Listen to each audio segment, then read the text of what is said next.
Hello students, this is Mr. Damiani and we are going to be looking at lesson 13.5 and it's located on page 733 in your chapter 13 workbook.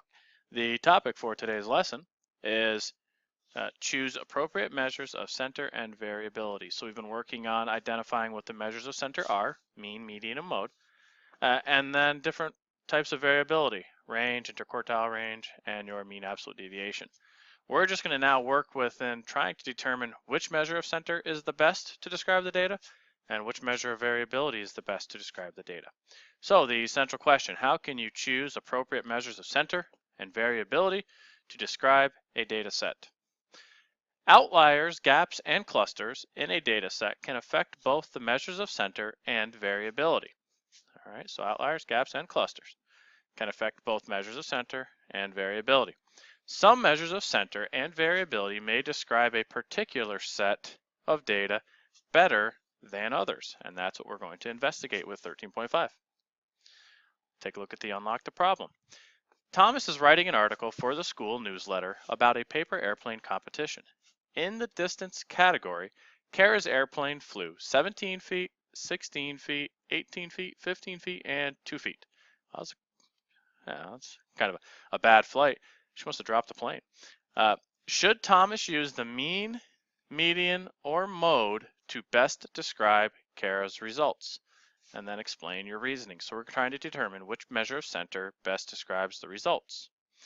What I'd like you to do is pause the video here, and I want you to go ahead and answer this question in the top right corner there. All right, go ahead and check your answer with mine. Do you need to order the numbers? Well, the numbers do not need to be ordered for the mean, but they do for median. So we're going to find the mean, median, and mode, and then we're going to compare the values, and then we're going to determine which one shows a better picture of the data.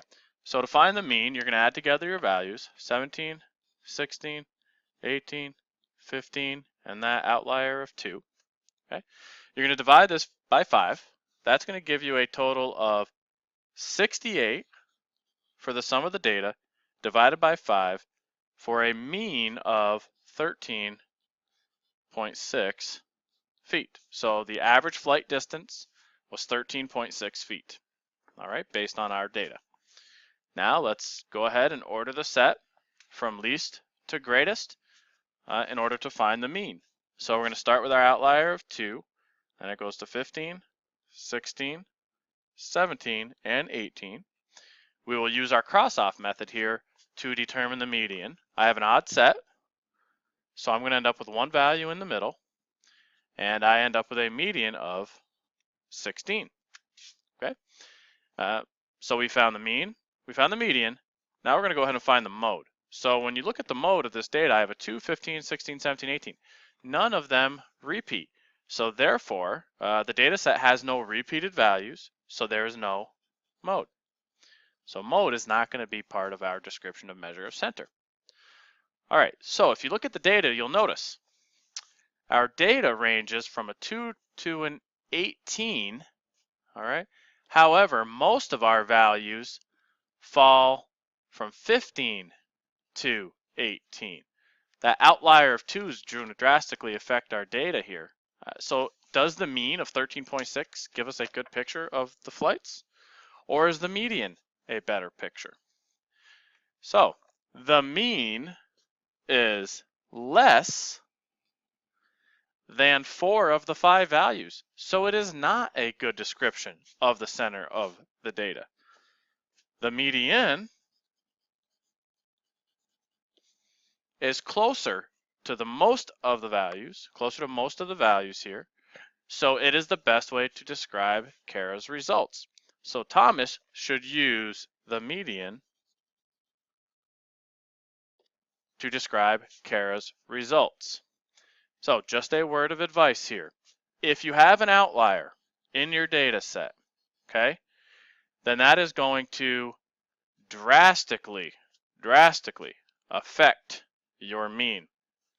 So it does not give us a good picture for mean.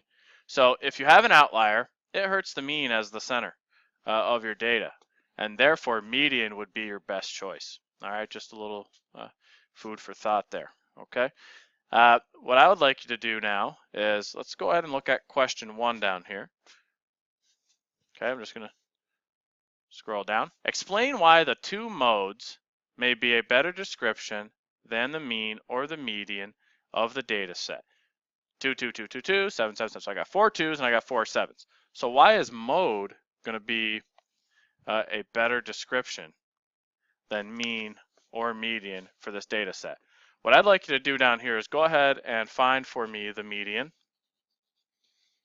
and find for me the mean and get those two values, and then we will discuss the whole contribution of mode here. So pause the video, find those values for that data set there. All right, so the median of that set is 4.5 and the mean is 4.5. But the mode is better. The mode is a better measure of center because it represents all of the data.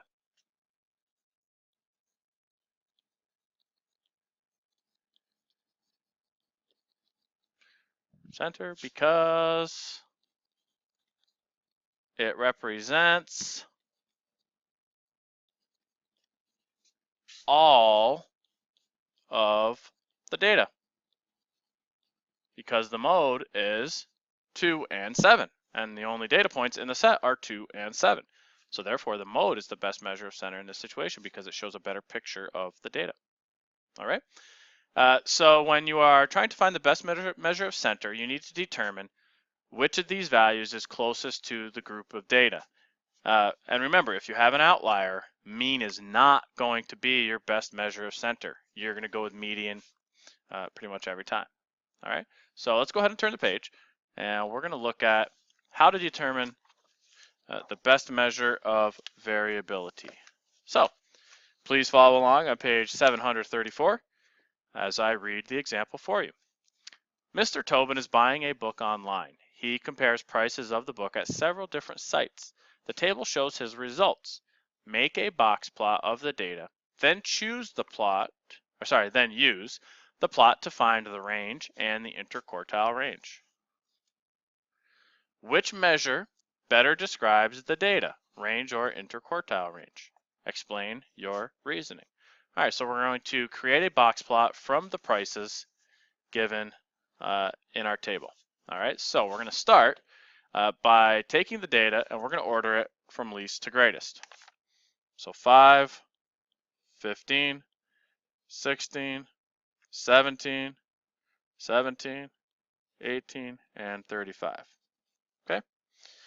The next thing I need to do is I have my set ordered from least to greatest. I want to find the median. So I'm going to go ahead and cross off in black. I'm not going to cover up the entire number. I'm just going to nick them with a little black as I go ahead and find the median here. And I'll notice that I have a median of 17. All right. And I need a lower quartile and an upper quartile. So my lower quartile is going to focus on the median of my lower half. So that way I have 5 crossed off, 16 crossed off. My lower quartile is 15, and my upper quartile is 18. Okay, so there's some pieces of data that I need in order to make my box plot. Now I'm going to actually make the box plot. So the smallest value in our set, actually, why don't you go ahead and make that box plot for me? We have the min and the max, the median, the lower quartile, upper quartile. Make your box plot and see if it matches mine. All right, so take a look at your box plot for mine compared to mine. You'll notice mine has a very small box, and it looks like our data is, should be really spread out because we're going from 5 to 35, but it definitely looks like we have a clump of data within this region here in our chart. So let's go down, and now we're going to start to summarize. We're going to find our range and our interquartile range. So use the box plot to find the range and the interquartile range. Well, the range is your difference between your highest and your lowest value. So that's 35 minus 5. That gives me a range of $30 to be specific. The interquartile range is going to be the interquartile range is going to range from 18 down to 15, an interquartile range of 3. Okay. So as you look at this, 5 of the 7 values in our data chart fall within that interquartile range. So 15 to 18. If you go up here and take a look, how many of these are 15 to 18? 1, 2, 3, 4, 5. 5 of our values. That's the majority of our values. So 5 out of our 7 values here fall within our interquartile range of 18 to 15. So that's going to give us a good insight into the variability. It shows that the data is kind of clustered in the middle there. Therefore, interquartile range is probably going to be our best measure. All right, so 5 of the 7 prices are within the interquartile range. I'll just abbreviate that. Okay, so the interquartile range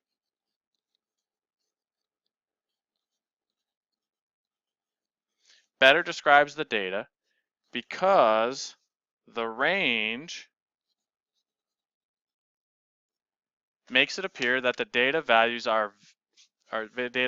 vary more than they actually do. So we wouldn't have seen a cluster if we just focused on our range, because we would think it'd be evenly spread out from 5 to 35, but it's not. All right, it's not. It's definitely clustered within the region of 15 to 18. That's why interquartile range is a better choice. All right. So let's go ahead and turn the page here to the share and show. And I would like to take a look at question 1 here. So using that data, the distance in miles students travel to get to school are 7, 1, 5, 9, 9, and 8. Decide which measure of center best describes the data set. So I'd like you to go ahead and find the mean, median, mode of that data set, fill in your answers to this question here, and then see if it matches up with mine. Okay, thank you. Please pause the video. All right, so go ahead and compare your answers to what I have here. I have a 6.5 for the mean, 7.5 for the median, 8 for the mode.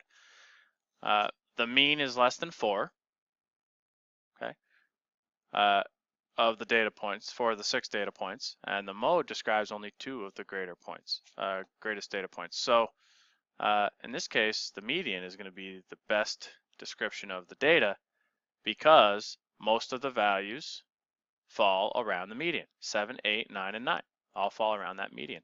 Also, there's an outlier there, and I told you before that if there is an outlier, mean is not your best measure of center. Okay. So what I'd like you to go ahead and do now is you're going to answer question 2.